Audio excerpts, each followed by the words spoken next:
Migate no Gokui, better known as Ultra Instinct or Mastery of Self Movement, is defined as an ultra rare and very highly advanced mental state said to mostly be known only to those of immortal status, notoriously because of its insane level of difficulty to master.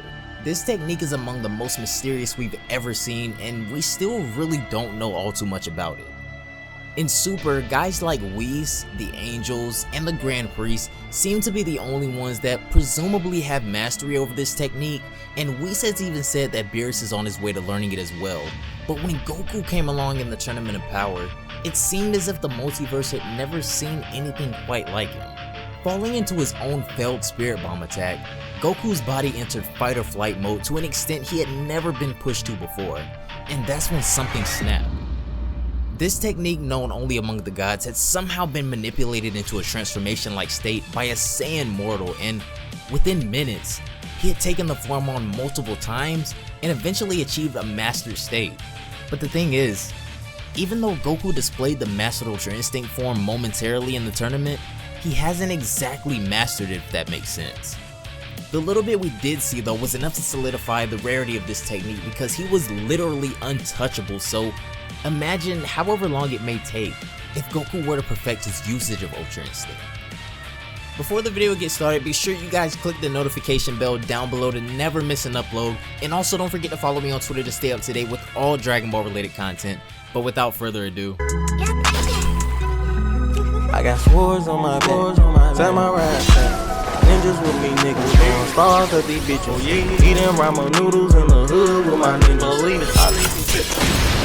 even before Goku's fights with Kefla and Jiren, Ultra Instinct had been a rumor around the community for a while, going by the name Limit Breaker and things like that before it was officially introduced, along with a ton of fan art. When the form finally came to fruition, however, it was more than we could have ever expected, as even the gods and angels stood in awe watching Goku in his Ultra Instinct Omen form. When the tournament came to a climax, Goku had achieved both halves of Ultra Instinct, being the defense portion, which he was using for the majority of the tournament, making him pretty much untouchable, and the attack portion, which completed his Ultra Instinct and allowed him to pretty much use it at full power. When this happened, not only was Goku pretty much untouchable until Jiren went all out with his full power as well, but it also allowed him to counterattack with the same fluidity of movements. It's one thing that this form or technique is so insanely powered to begin with, but seeing Goku use it with such effectiveness right away is almost scary when you think about what he could do if he got some time with it. In Super Dragon Ball Heroes Episode 9, this idea finally came forth as we saw Goku return to the mortal realm, sporting a new outfit and all that, but the most notable thing was that he showed up with the Grand Priest. It turns out Goku, after the tournament, had taken on training by the Grand Priest in order to deal with the core area warriors, and because of this, he gained enough control over the Ultra Instinct form to use it at will to some extent. Super Dragon Ball Heroes, while it isn't canon to Dragon Ball Super, is stated to take place immediately after the events of the Tournament of Power and the end of Dragon Ball Super, so these events basically happened pretty close in time together. That would mean that Goku made tremendous progress with the technique in basically no time at all, but what part did the Grand Priest have in this? Obviously Goku is a prodigy and we've seen him do things that other people can't even fathom, but even for him, gaining such mastery over a legendary technique revered even by the gods is amazing, and I really think it may go hand in hand with some power the Grand Priest may have or know about pertaining to secrets about Ultra Instinct we may not know about for some time. When Goku engaged in the battle with Hearts, while he gained control over Ultra Instinct, he quickly exhausted the form after one decently large attack by Hearts and Lags, so he still has quite a bit of work to do to reach the likes of Ultra Instinct users like Whis or even the Grand Priest himself. One thing I wanted to note also was how drastically different the damage to Goku's body was after exhausting Ultra Instinct in his fight with Hearts versus his fight with Jiren.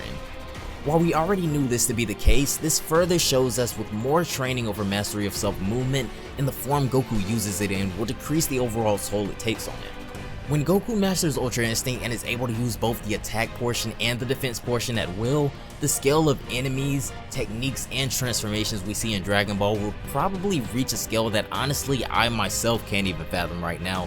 And when Dragon Ball Super returns, this has to be a major plot point for Goku, whether it be an ultimate end goal for him or something he gives his all to master right away.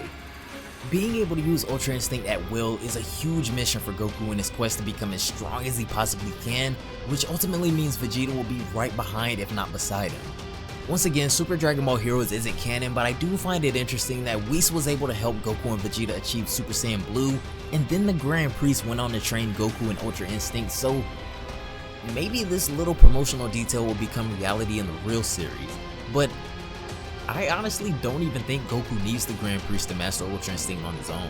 He'd obviously just help a lot probably. But whenever Goku does fully perfect and master Ultra Instinct, I can't wait to see the end result, but maybe even more so the journey it took to get there.